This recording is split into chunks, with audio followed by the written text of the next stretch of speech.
آپ کی بہن پہ ظلم ہو رہا ہو بہنوئی کی طرف سے,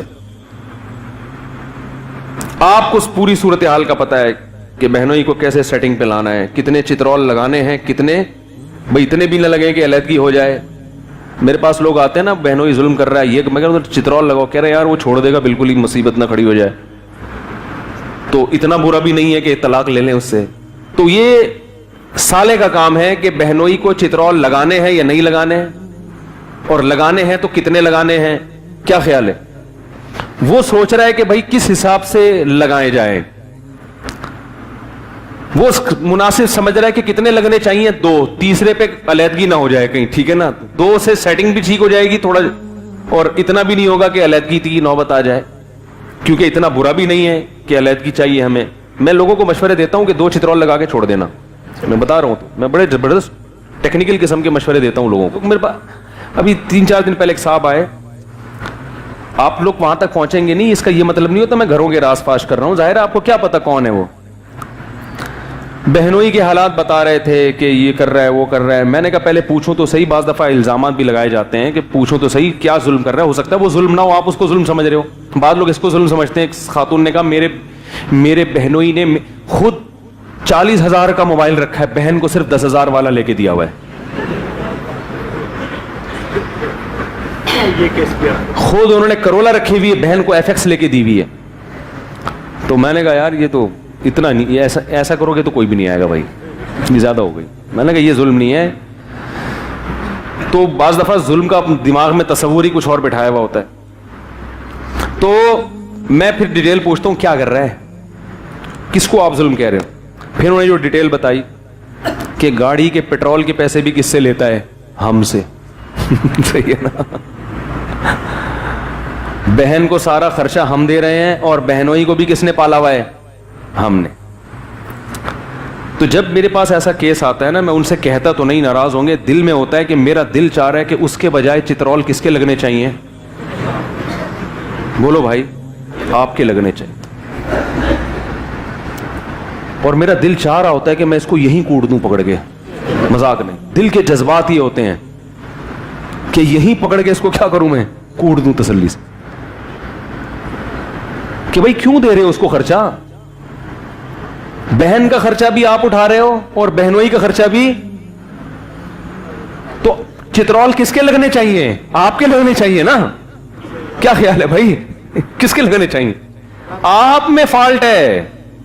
جب اس قسم کے سالے مارکیٹ میں ہوں گے تو بہنوئی پھر ایسے ہی پیدا ہوں گے میرے بھائی. جب سسر اس قسم کے مارکیٹ میں آئیں گے تو داماد, ایک صاحب نے مجھے فون کیا کہ میرا داماد 4 مہینے سے میرے گھر میں ہے, صبح نکلتا ہے جاب تلاش کرنے کے لیے, واپس وہیں آ کے پڑ جاتا ہے, کمبخت کو جاب نہیں مل رہی. میں نے کہا ملے گی بھی نہیں, میں نے کہا نہیں ملے گی. میں نے ان سے کہا کہ میرا دل کر رہا ہے کاش میں آپ کا داماد ہوتا.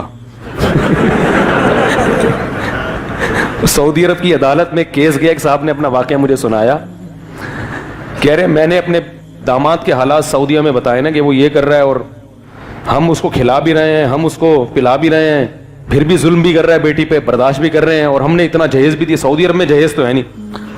تو کہہ رہے ہیں وہ قاضی صاحب جو مکہ کی عدالت میں تھے, انہوں نے کہا کہ یار کوئی اور بیٹی بھی ہے تمہاری.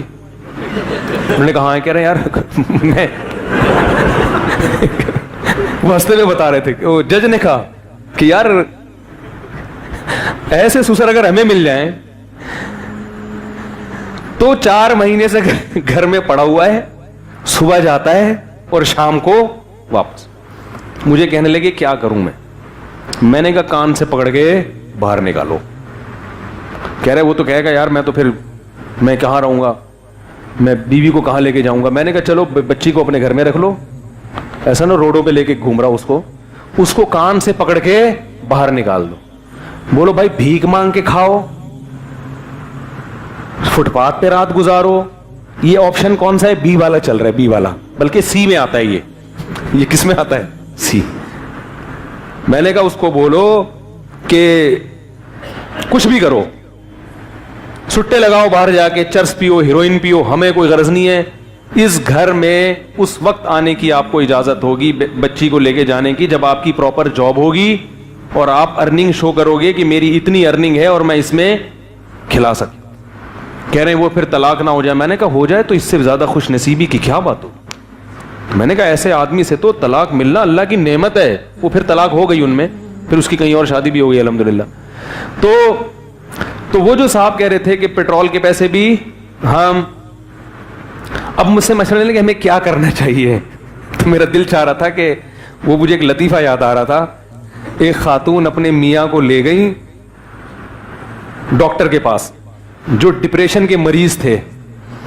ڈاکٹر نے نیند کی گولیاں دی. ڈپریشن کے مریضوں کو نیند کی گولیاں دی جاتی ہیں. تو خاتون نے کہا یہ نیند کی گولیاں میں انہیں کب کھلاؤں. ڈاکٹر نے کہا یہ آپ کھائیں. یہ گولیاں کون کھائے گا؟ آپ. جتنا زیادہ سوئیں گی اتنی جلدی یہ اسٹریس سے باہر نکلیں گے. وہ ڈاکٹر سمجھ گیا کہ ان کی وجہ سے یہ کس میں گئی ہوئی ہیں.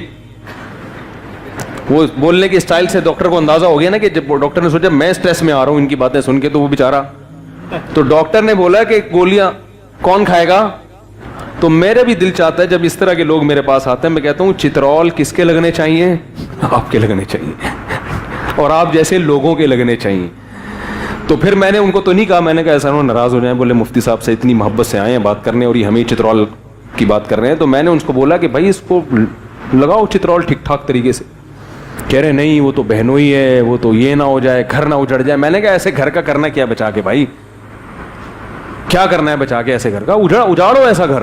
یہ آپشن سی ہے, آپشن سی, اجاڑو. میں نے کہا اس کو بولو تمیز سے, اس کا خرچہ بھی تو اٹھائے گا, بہن کا بھی, اور اپنا بھی کم بہت تو اٹھائے گا, اور آئندہ پیٹرول کے پیسے مانگنے آیا نا پھر دیکھ کرتے کیا ہیں. میں نے کہا ایسے بات آنکھوں میں آنکھیں ڈال کے بات کرو.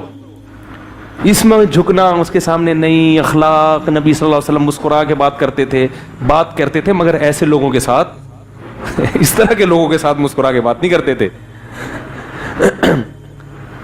تو وہ پھر وہی ڈر ہوتا ہے طلاق ہو جائے گی. میں نے کہا بھائی لینا چاہیے ایسے موقع پہ طلاق لینی چاہیے. اس کو انسان کا بچہ بناؤ, مہلت دو اس کو, فوراً طلاق کی طرف نہ ہو, مہلت دو. بولو بھائی آج سے آپ کا دانا پانی بند, اس کو بھی یہاں سے لے کے جاؤ, گھر بھی خود پرووائڈ کرو, کماؤ بھی خود, اس کو بھی تمہارا باپ بھی کھلائے گا اس کو, اور تم بھی کھلاؤ گے. نہیں کھلاتا, نہیں خرچہ اٹھاتا, ڈیورس. کہہ رہے ہیں نہیں دیتا. میں نے کہا چترول لگاؤ, اس کا باپ بھی دے گا. چترول لگاؤ, اس کا باپ بھی دے گا انشاءاللہ. کنڈی لگاؤ کمرہ بند کر کے, اور تمیز سے طلاق دے گا انشاءاللہ.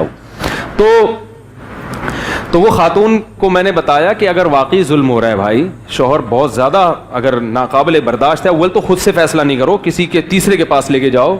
کیونکہ بعض دفعہ خواتین کو غلط فہمی ہوتی ہے کہ شوہر حقوق نہیں ادا کر رہا, وہ ادا کر رہا ہوتا ہے. آپ کو یہ غلط, اگر واقعی ہے ایسا مسئلہ ہے ناقابل برداشت ہے, تو ایک آپشن اسلام نے یہ بھی دیا ہے. تو اور میں نے عرض کیا کہ قرآن کے الفاظ کیا ہیں, فمن عفا و اصلح, جو معاف کرے اور معاشرے کی اصلاح کر دے. معاف کرنے میں معاشرہ سدھر رہا ہو, فإن ذلک من عزم الامور, اللہ فرماتے ہیں یہ بڑے جگرے کا کام ہے, یہ پیغمبروں کی سنت ہے. عزم الامور تو انبیاء تھے. ایسے تب ماں باپ کی کڑوی کسیلی برداشت کرنے سے معاشرے میں اصلاح آتی ہے. سمجھ رہے ہو کہ نہیں سمجھ رہے؟ اس سے معاشرے میں کیا ہوتی ہے؟ بھائی بوڑھا باپ ہے, بوڑھی ماں ہے, اس نے تمہاری خدمت کی, برداشت کر لو. وہ بیچارے کیا بگاڑ لیں گے تمہارا؟ انہوں نے 2-4 ہاتھ لگا دیے, مار لیا, تو کھا لو مار. بوڑھے باپ کی مار میں اللہ نے کیا رکھی ہے؟ بڑی زرخیزی ہے. جیسے کھیتی کو سیراب کرنے کے لیے کھاد اور پانی چاہیے نا, تو باپ کی مار بیٹے کے لیے کیا ہے؟ دنیا اور آخرت میں عزت کا ذریعہ ہے. میں نہیں کہہ رہا بیٹے کو ماریں, لیکن اگر ابا نے ہاتھ اٹھا لیا برداشت کرو. یہاں اسلام کیا کہہ رہا ہے؟ وَلَا تَقُلْ لَهُمَا اُفٍّ. لیکن اس کی بھی ایک حد ہے, اس کی بھی ایک باؤنڈری ہے. اگر اتنا زیادہ باپ ظلم کر رہا ہے اولاد پر کہ اولاد کے لیے برداشت سے معاملہ باہر, بہت کوشش کر لی, لیکن ایک اللہ نے ربڑ کا تو نہیں بنایا نا, لوہے کا تو نہیں بنایا, ہمیں لچک رکھی ہے. تو پھر ایسے لوگوں کو میں مشورہ دیتا ہوں کہ بھائی اگر واقعی اس طرح سے ہو رہا ہے تو پھر آپ والد سے علیحدگی اختیار کر لو. لیکن یہ انتہائی آخری درجہ ہے, اکثر تو برداشت ہی کرنا پڑتا ہے. لیکن اگر بہت زیادہ معاملہ خراب ہو گیا ہے تو پھر اس سے پہلے کہ اسٹریس میں جاؤ, ڈپریشن کے مریض بنو, ابا سے بولو بھائی علیحدہ, گھر چینج کر لو. ابا وہ کہہ رہے ہیں غیرت کے تانے دیں گے, گھر بدل رہا ہے. میں نے کہا کوئی بات نہیں, اس میں گناہ نہیں ملے گا. یہ جو ہو رہا ہے نا آپس میں جو نفرتیں پھیل رہی ہیں, بڑے نقصان سے بچنے کے لیے چھوٹا نقصان بولو بھائی برداشت کیا